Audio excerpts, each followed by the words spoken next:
इसी प्रकार से आपके डंगरा के कान पे भी इन्होंने RFID लगा दी है। तो जब उस जोड़ में पानी पीने के लिए जाएंगे तो आपके खाते से पैसे कटना स्टार्ट हो जाएंगे, जैसे टोल टैक्स से कट रहे हैं आगे। और मैं भी अपने आप को आने वाले वक्त में केवल 10वीं पास ही कहना पसंद करूंगा, क्योंकि 10वीं फिर आपके जो जोड़ हैं उनको कब्जा करने के लिए इंडो इजराइल प्रोजेक्ट आ रहा है, उनके ऊपर बड़े बड़े पार्क का डेवलपमेंट होगा उसके। तो अब इनको वो लोग चाहिए जिनके अंदर नफरत भी हो और सरकार के फेवर में भी हो। ये एक्चुअली गुंडे तैयार कर रहे हैं 4 साल में, फौज के पैसे से ये गुंडे तैयार कर रहे हैं, और इसमें समाज का तो बच्चा भाग ले नहीं रहा। स्वैग मीडिया देखने वाले सारे दर्शकों ने आज गिल कुराड़ की ओर तो राम राम। जिस तरह की बच्चा न बूढ़ा न बेरा है, भारत में अग्निपथ योजना का विरोध होने लग रहा है, उससे मुद्दा पर बात करेंगे। मेरे साथ हैं डॉक्टर साहब जी। राम राम जी। राम राम भाई जी। हाँ जी, तो क्या कुछ विचारधारा आपकी?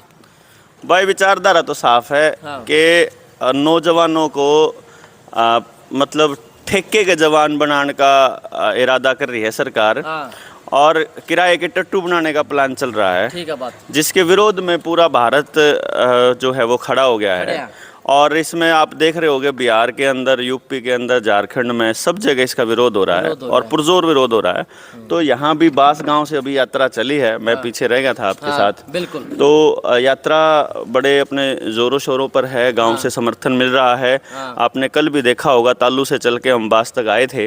तो रास्ते में जितने भी गाँव आए, हर गाँव ने ये आश्वासन दिया है कि किसान आंदोलन की तरह हर घर से राशन, रसद, जो भी चीज़ की ज़रूरत पड़ेगी आंदोलन के लिए वो तैयार हैं। और इसके लिए कितना ही बड़ा आंदोलन खड़ा करना पड़े, गांववासी तैयार हैं, पूरा हरियाणा तैयार है। ठीक है बात। तो कोई भी आंदोलन चल रहे हो, चाहे रूस की क्रांति ले लें, उसमें नेतृत्व की जरूरत है। इसका नेतृत्व कौन कर रहा है? इसका नेतृत्व कर रहे हैं नौजवान बच्चे, जिनका ये आंदोलन है बेसिकली।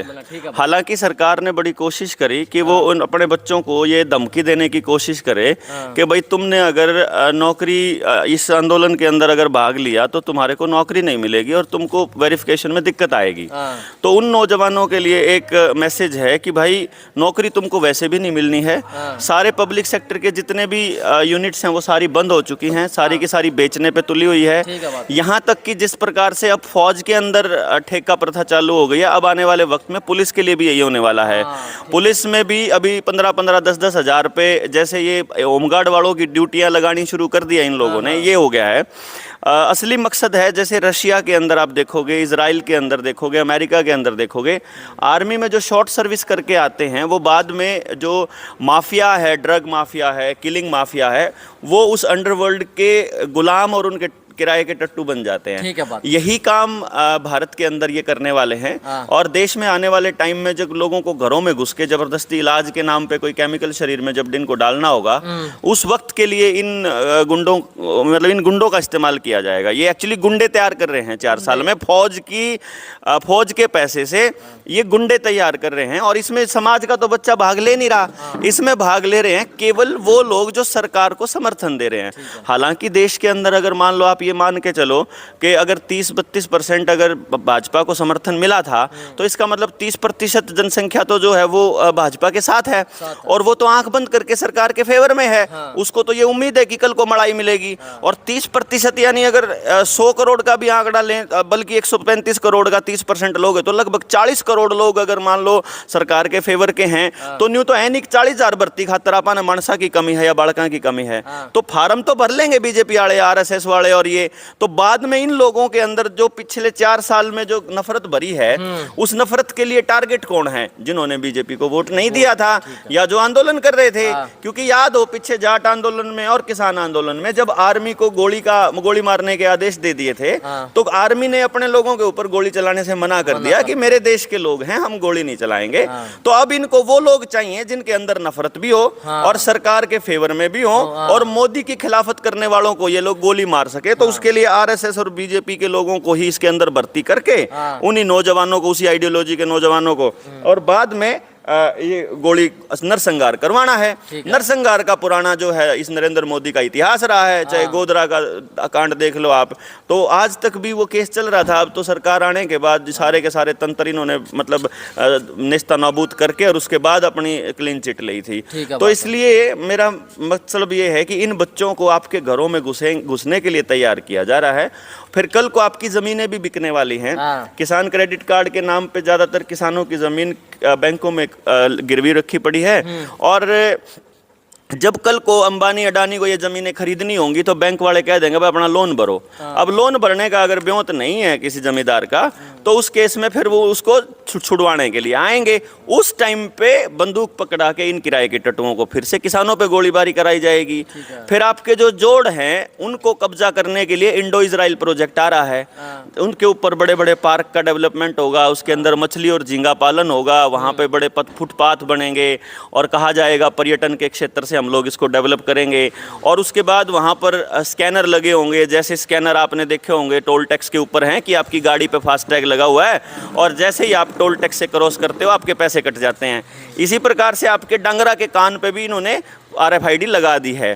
तो जब उस जोड़ में पानी पीने के लिए जाएंगे तो आपके खाते से पैसे कटना स्टार्ट हो जाएंगे, जैसे टोल टैक्स से कट रहे हैं। ये इंडो इजराइल प्रोजेक्ट का सच है जो गांव वालों को अभी समझ में शायद नहीं आए, लेकिन आने वाले वक्त में आएगा। और अगर गांव वाले अपने जोड़ को वापस कब्जा करना चाहेंगे उस टाइम पे फिर इन किराए के टट्टुओं को गांव वालों के सामने बंदूक दे के खड़ा कर दिया जाएगा। इसी प्रकार से जो आपकी मंडियां हैं, जो आपके सरकारी विभाग हैं, आपका रेलवे है, BSNL है, HPCNL है, BPCL है, आपका हेल भेल सेल है, डाकखाना है, और फिर रोडवेज है, टीचर्स हैं, अस्पताल हैं।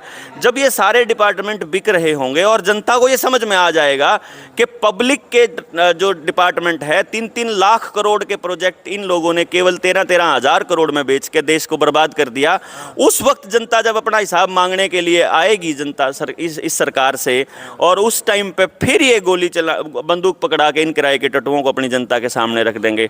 तो जनता सरकार मोर्चा ने ये निर्णय लिया था कि भाई हम हर हाल में इस अग्निपथ योजना का विरोध भी करेंगे, हम लोगों को जागरूक भी करेंगे और लोगों को बताएंगे कि ये योजना कितनी खतरनाक है। और जिस प्रकार से इजराइल के अंदर, रशिया के अंदर, अमेरिका के अंदर इन लोगों का इस्तेमाल केवल और केवल प्राइवेट आर्मी बना के और लोगों के ऊपर ज़बरदस्ती अपने कानून थोपने के लिए किया जाता है, जिस प्रकार से चाइना में आजकल लॉकडाउन को इम्प्लीमेंट करने के लिए ऐसे ही किराए के टट्टू इस्तेमाल किए जाते हैं जिनको ये अग्निवीर कहते हैं। तो आने वाले देश में, अपने देश में भी सोशल क्रेडिट सिस्टम चालू हो जाए तो आपको कोई एतराज नहीं होना चाहिए।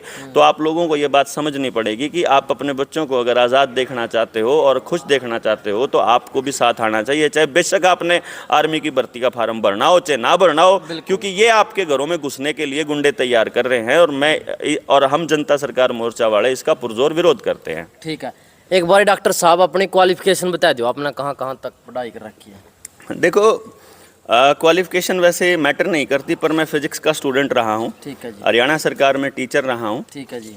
और B.Ed, M.Ed और नेचुरोपैथी ढेर सारे मतलब हम पढ़ते ही रहे, लेकिन पर्पज़ हमारा बेसिकली जो था वो पढ़ाई से एक चीज़ हमने नोट करी, एक चीज़ समझ में आई कि आप जितना पढ़ते जाओगे उतना आप गुलाम प्रवृत्ति के होते जाओगे। क्योंकि कॉलेजों में आज देखोगे अगर आपको PhD करनी है तो आपको गुलामी करनी पड़ती है एक तरह से अपने गाइड की।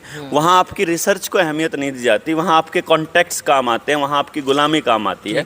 तो मेरा तो खैर इस पढ़ाई से और क्वालिफिकेशन से बिल्कुल मतलब विश्वास उठ चुका है और मैं तो इसमें ट्रस्ट भी नहीं करता। मेरा बेटा अभी 10वीं पास कर चुका है और मैंने 11वीं में अब तक उसको कहीं दाखिला नहीं दिलाया क्योंकि मुझे ये पढ़ाई बिल्कुल सही नहीं लगती, लेकिन देखते हैं उसका क्या करना है अब आगे।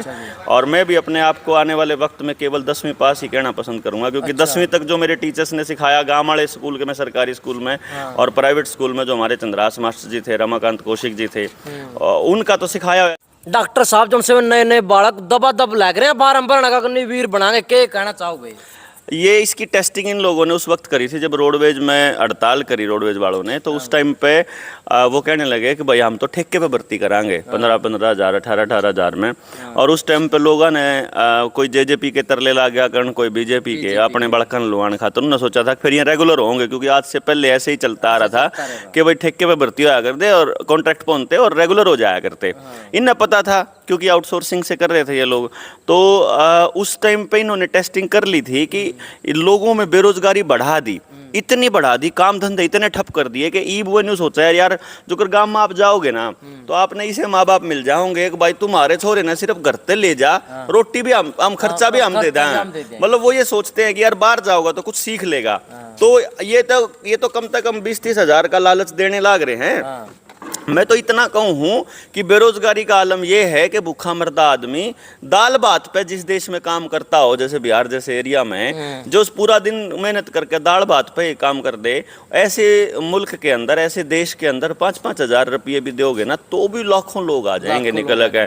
जित भूखमरी है, भूखमरी वाले इलाके में कोई फार्म भरवाना कोई बड़ी बात थोड़ी ना है यार। आप तो जब होते ना, जब खुशहाल लोगों के फार्म भरवा के देखो ना तामी, उनके देखो ना भरवा के जिनमें थोड़ी बहुत अकल है, जिनसे बेचारे तुमने गरीब राख दिए, अनपढ़ राख दिए, उनकी रोजी के रोटी के लाले पड़ रहे होंगे, फार्म भरेंगे बेचारे मजबूरी में। अब उससे तो हम के कमाएंगे, हम तो न्यू भी नहीं कमाऊं तो भाई तुम फार्म ना भरियो, हम तो न्यू है कहा भाई ठीक है तुम तारा न्यू लागता हो या ठीक है तुम फार्म भर लो, लेकिन इस बात का ध्यान रखियो कि तुम किराए के टट्टू बन के रह जाओगे। तो बेटर ये है कि आप अपने देश के लोगों का साथ दो और खड़े हो जाओ इसके खिलाफ में, ताकि आप सरकार को ये बता सकें कि इस देश की जनता एक है और ये संस्थानों को बिकने नहीं देगी। ठीक है जी, बहुत बहुत धन्यवाद डॉक्टर साहब। थैंक यू भाई। भाई कमेंट में अपनी राय दे दियो। राम राम सारे ने, जय हिंद, जय जवान, जय किसान।